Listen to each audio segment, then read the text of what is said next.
Alrighty, yeah, so we're just gonna jump into it. Before we even begin, I'll show you guys what we're gonna be doing today. So this is what I've been working on in my free time. You can see it's very basic 3D, but this is 3D in Game Maker. So that's really what we're gonna be doing today. We're gonna be trying to learn 3D in Game Maker because it's quite the step up. It's quite different in terms of the way that you have to think about how you build a game and what I've learned so far. So I figured out a couple of things. I figured out movement, which is pretty cool because everything that I've been doing in Let's Delve up until this point has sort of been like a natural progression. So the understanding, because the way that characters seem to move in 3D, at least in Game Maker's sake, is the movement here is based on your direction, basically the way that the character is pointing. It's the same way that we use like image angle and like view angle in, like, you know, our current make a Minecraft clone. You know what, I don't know if the world needs another Minecraft clone, but that would be a nice exercise if we could in fact make something like Minecraft. The nice thing about the way that Game Maker works is, oh, why did that go through the wall? It shouldn't have gone through the wall. The reason that these balls are facing me is code that I had to write myself, you know, make it always face the player, which is kind of what I'm going for, because Game Maker's 3D engine, if you can even call it that, isn't very robust. So you kind of got to work with what you got. And really what I want to make anyway is sort of like a Doom / a Wolfenstein clone.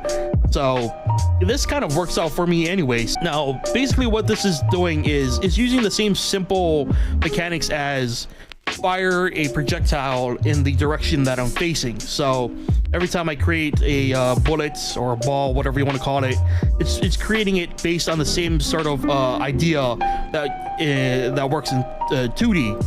I think that's pretty much what we're going to be trying to do today, is try to figure out how exactly we can manipulate things in the world in 3D. I think what I want to try and do first and foremost is try to get a melee function working, like ugly blue, like a really bright blue. The blue is going to represent like the swing space. You got like a you know, when you swipe, you've got like your hurt box. So that's basically what we're going to be doing. By the way, if you just to get that ball to look up at you like that, it takes this much in terms of display code just to get to stand upright and look at you as you move. It's ridiculous. I'm gonna apply what we know from this and see if we can get it to show up on the slash. The way that I see that this system works is so you're telling the object we need to draw this object a certain way. Now in this particular situation, I'm gonna copy the entire thing over. We're gonna see if we can at least just get the damn thing to show up in my face. Okay, so it's not show. Oh, there it is. There it is. Hold up. Hold up. Do you see it? Okay, so the orientation is wrong. There we go. Make it a nice deep purple. You know what we're gonna do? We're gonna make this last a bit longer so we can at least see what's happening. Whoa, what the?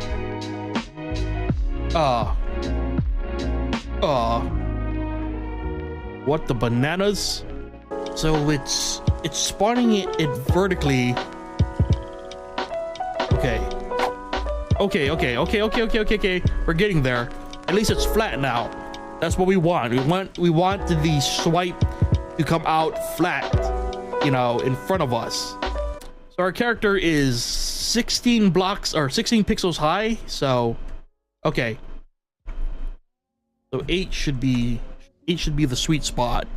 Now that it's drawing towards the proper Z axis or the Z direction, there you go. Okay, there you go. It's creating the swipe in the same direction in front of me.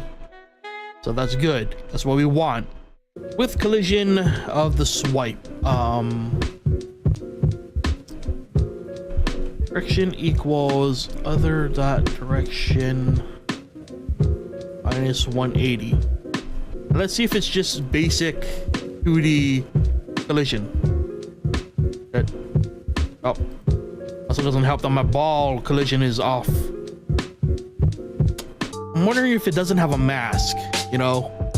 Like, I'm wondering because I'm using draw events, that's somehow nullifying its mask. We're gonna make it a wall. See if we can pass through it. Hold on. Hold on.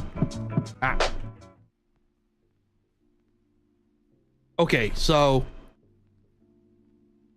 It's... No, wait. It's there. Wait, it's not there. What is happening? We're going outside the realm. We're opening the walls. Okay. No, see, I got stuck there. I got stuck there.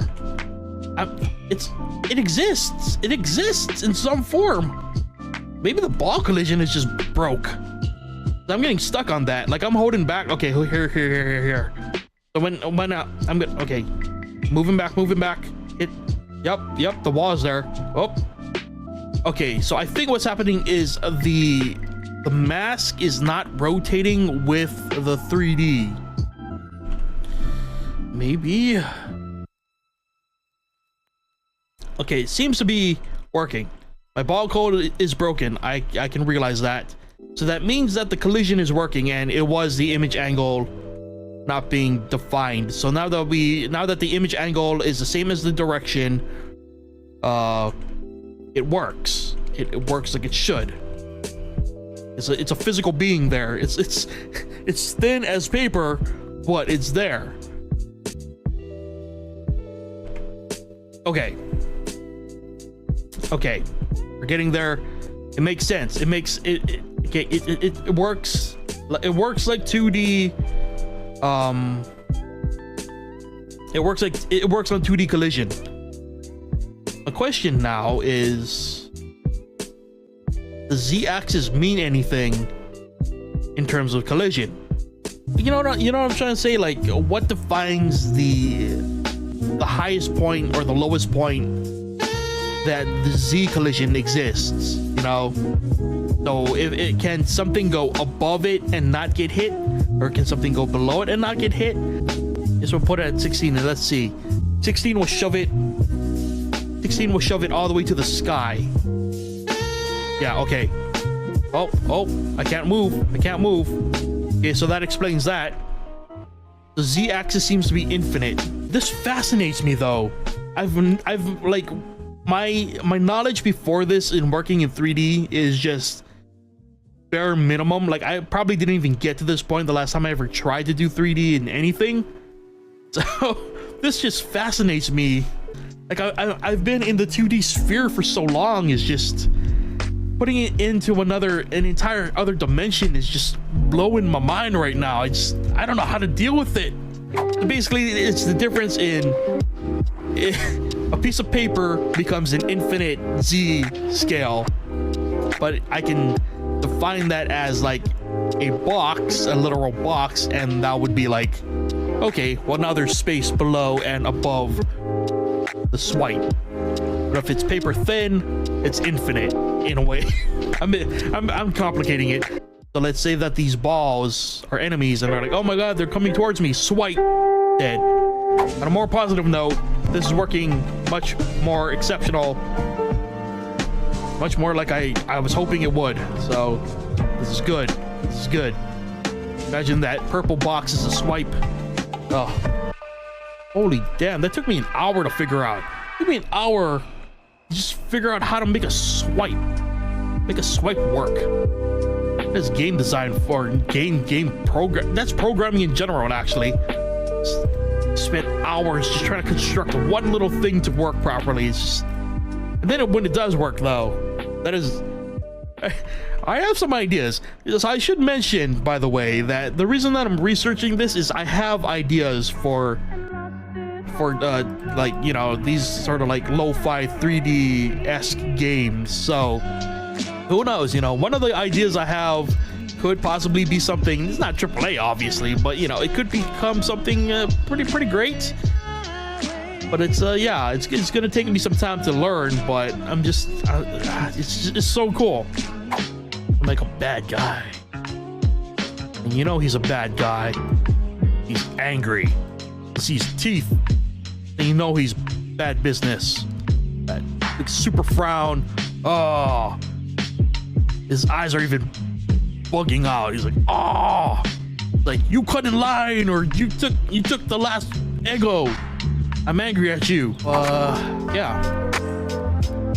If the enemy has your attention, then goes to the player. If not, then just runs around randomly. He made a very basic bad guy. He should try to walk towards me. Oh my god! Oh, you stole the last Jelly Belly! Oh, and swipe. Oh, wrong code. It's direction, not dir. Okay, let's try that again. Ah, like he's like peekaboo. What's going on? What's going on? Oh, oh, oh, oh, oh! You're hurting me. Oh, that's right. Fear me, beating you up, bullying you. Oh.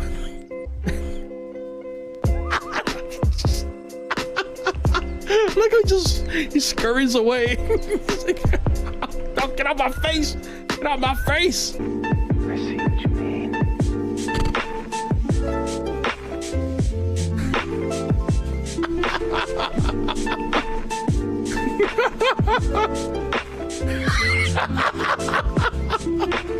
Where you at? Where you at?